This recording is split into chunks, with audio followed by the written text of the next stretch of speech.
Abolisi mentok juga. Sekarang mau apa lagi?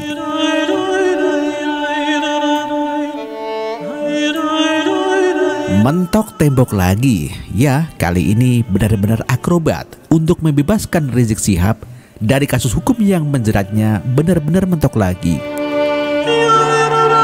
Setelah upaya rekonsiliasi gagal, maka abolisi yang digembar-gemborkan oleh Yusril Izzah Mahendra pun dipastikan mentok tembok juga. Saya nggak ngerti bagaimana abolisinya. Sudahlah, banyak yang lebih penting kita pikirkan di negeri ini. Soal Rizik Syihab ya hadapi saja proses hukumnya. Demikian kata Kapolda Metro Jaya. Irjen Pol M. Iriawan menanggapi wacana Presiden bisa memberikan abolisi terhadap kasus Rizik seperti yang diusulkan oleh Yusril Izzah Mahendra.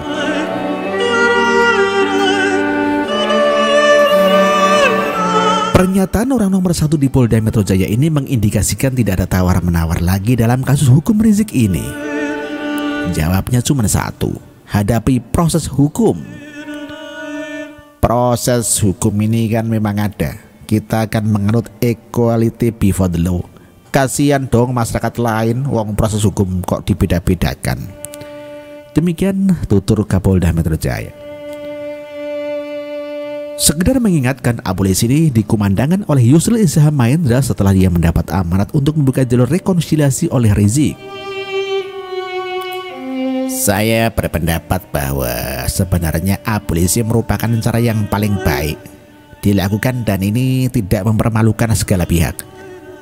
Artinya polisi kan sudah melakukan tugasnya, melakukan langkah preventif. Kalau SP3 berarti kan polisi salah tangkap karena alat bukti tidak cukup. Demikian kata Yusril Izzah Mahendra.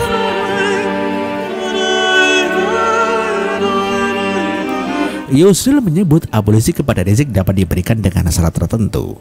Dirinya juga menekankan apa yang dilakukan Rizik tidak separah yang dilakukan oleh penerima abolisi di masa lalu. Jadi kalau abolisi terjadi dia pulang, Habib Rizik itu kan tidak separah GAM, gitu, atau PRRI, gitu. GAM saja dikasih amnesti abolisi tapi dengan satu ketentuan, bahwa kalau mereka kembali lakukan kegiatan bersenjata, amnesti abolisinya gugur. Demikian kata Yusril Izzah Mahendra menerangkan. Sinyal Jokowi, sebenarnya kasus Rizik ini sudah tidak bisa diutak-atik lagi. Semakin diperjelas dalam pertemuan GNPF MUI dengan Presiden Jokowi di Istana Negara pada Idul Fitri lalu. Seperti yang diungkapkan oleh Kapitra Ampera, salah seorang pengacara Rizik yang ikut di dalam pertemuan tersebut. Jokowi tak akan membuat persoalan hukum menjadi tidak adil. Presiden tidak akan pernah membiarkan penegakan hukum yang tidak berkeadilan. Demikian kata Kapitra Ampera. Kapitra mengatakan GNPF MUI memberikan beberapa informasi kepada Presiden soal penegakan hukum. GNPF MUI pun mendapat penegasan kembali dari Jokowi bahwa penegakan hukum harus merata. Presiden itu juga telah merespon bahwa ini adalah negara hukum dan keadilan ini untuk semua.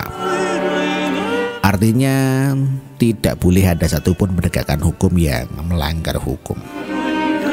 Dan ini sangat membuat kita semua lega atas antusiasme Presiden menyampaikan komitmennya. Demikian Kapitra Ampera menjelaskan. Kalau dipikir secara jernih, sebenarnya yang disampaikan Kapitra tentang sikap Presiden tersebut sudah jelas arahnya. Presiden sudah membuat garis yang tebal tentang kasus-kasus hukum yang dianggap oleh mereka sebagai kriminalisasi ulama tersebut. Jadi tidak usahlah berandai-andai Rizik bisa bebas begitu saja tanpa harus mengikuti proses hukum yang sudah berjalan. Tak perlu lagi pembuktian dari Presiden bagaimana dia menganggap hukum harus ditegakkan. Masuk penjaranya Basuki Cahayapurnama alias Ahok sudah membuktikan itu semua. Jadi jangan berupaya melakukan pendekatan apapun dengan Presiden buat pihak-pihak yang sedang berurusan dengan hukum. Hasilnya dipastikan nol besar.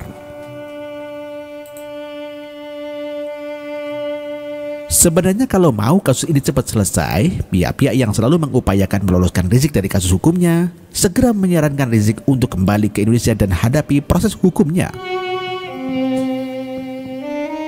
Ya, selama Rizik menggerakkan orang-orang yang dianggap bisa membelanya, namun dia masih saja di luar sana, semua akan sia-sia. Simpel saja masalahnya. Hadapi proses itu, nanti kalau tidak terbukti di persidangan, hakim akan menentukan lain. Cukup itu saja. Demikian kata Kapolda Metro Jaya. Entah apa lagi yang akan dilakukan oleh Rizik dan kroni-kroninya untuk membebaskannya. Upaya lobi gagal, mau demo pun butuh biaya.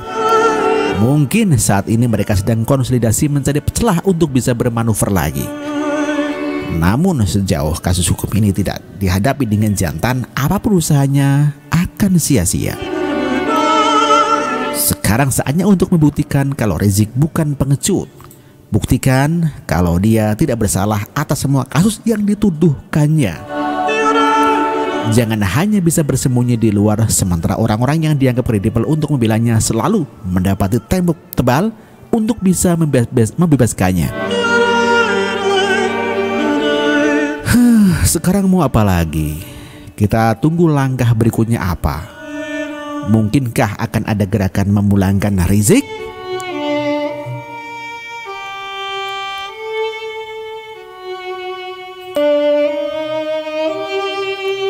Yusril semakin menunjukkan bahwa Rizik bersalah. Demikian juga sang hati pun provokasi demikian.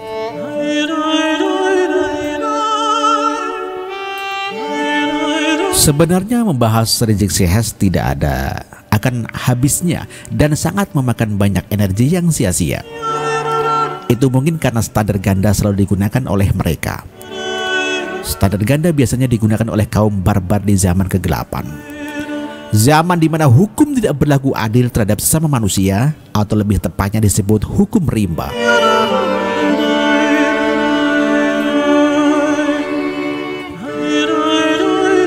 Sebagai contoh standar ganda yang dilakukan oleh Rizik Syihab adalah masalah intervensi hukum di saat kasus Ahok. Rizik Syihab teriak-teriak supaya pemerintah tidak mengintervensi hukum. Tetapi entah mengapa di saat Rizik tersangkut masalah hukum yang berkaitan dengan pornografi, mereka meminta pemerintah melakukan intervensi hukum untuk melepaskan Rizik dari jeratan hukum. Penegasan Yusril bahwa Rizik malah bersalah. Yusril merupakan ahli hukum sekaligus politisi digunakan untuk membantunya lepas dari jeratan hukum. Setiap praktisi hukum yang sudah dibayar oleh kliennya sudah pasti mencari peluang-peluang yang ada untuk membebaskan kliennya dari jeratan hukum. Karena bukti dan fakta sudah jelas ada, Yusril tidak bisa berbuat apa-apa lagi, dan peluang satu-satunya adalah menekan pemerintah untuk melakukan intervensi terhadap hukum. Yusril Iza Mahendra sebagai ahli hukum tata negara mengusulkan pemerintah untuk melakukan abolisi terkait kasus Rizik.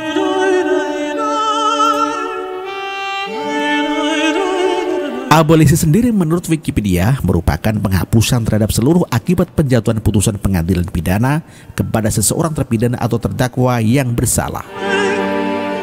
Tindakan penghapusan atau pembatalan ini merupakan sarana praktik yang ada hukum.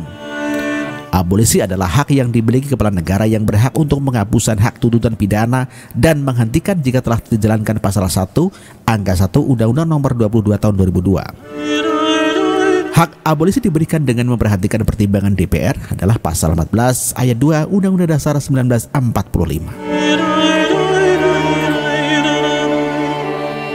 Ketegasan Kapolda Metro Jaya bahwa semua sama di mata hukum. Semua harus sama di mata hukum itu adalah syarat mutlak untuk mewujudkan keadilan. Selain itu, kesamaan semua warga negara di mata hukum adalah salah satu upaya mengatur tatanan dan menjaga keutuhan bangsa. Upaya menegakkan hukum yang berlaku ditunjukkan oleh Kapolda Metro Jaya Irjen M. Iriawan. Beliau menegaskan agar Rizik mengikuti proses hukum yang berlaku. Saya nggak ngerti bagaimana polisinya. Ya sudahlah ya, banyak yang lebih penting kita pikirkan di negara ini. Soal Rizik Syihab ya hadapi saja proses hukumnya. Demikian ujar Iriawan seperti dilansir dari Detikcom. Proses ini kan memang ada. Kita akan menganut equality before the law. Ya kasihan dong masyarakat lain, proses hukum kok dibeda-bedakan. Demikian kata Irjen Pol Iriawan. Simpel saja masalahnya, hadapi proses itu. Nanti kalau tidak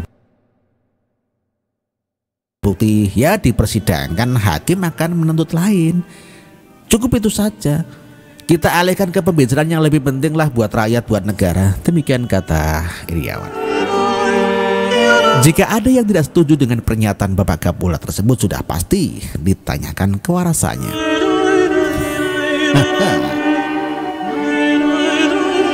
Upaya ngeles dari dan lari dari kenyataan. Meskipun pada awalnya Rizik malu-malu kucing untuk mengakui bahwa kepergiannya ke luar negeri untuk menghindari jerat hukum yang sudah ada di depan mata, namun saat ini semua sudah terbuka lebar bahwa kenyataannya Rizik pergi memang untuk menghindari dari jerat hukum akibat pornografi. Para pendukung memiliki kesamaan dengan apa yang didukungnya. Kemungkinan itu tepat sebagai ungkapan bahwa Khatib Ihsan Nuryansyah Bajuri dan Rizik. Ihsan Nuryansyah sepertinya salah satu pengikut Rizik secara pikiran karena sama-sama begitu membenci Ahok. Sebelumnya dia menjadi khatib pada saat sholat Id. Para jamaah bubar akibat ceramahnya yang memprovokasi bahwasanya penista agama seperti Ahok tidak perlu dibela. Selain itu, dia juga melakukan fitnah dengan menuduh aparat kepolisian melindungi Ahok.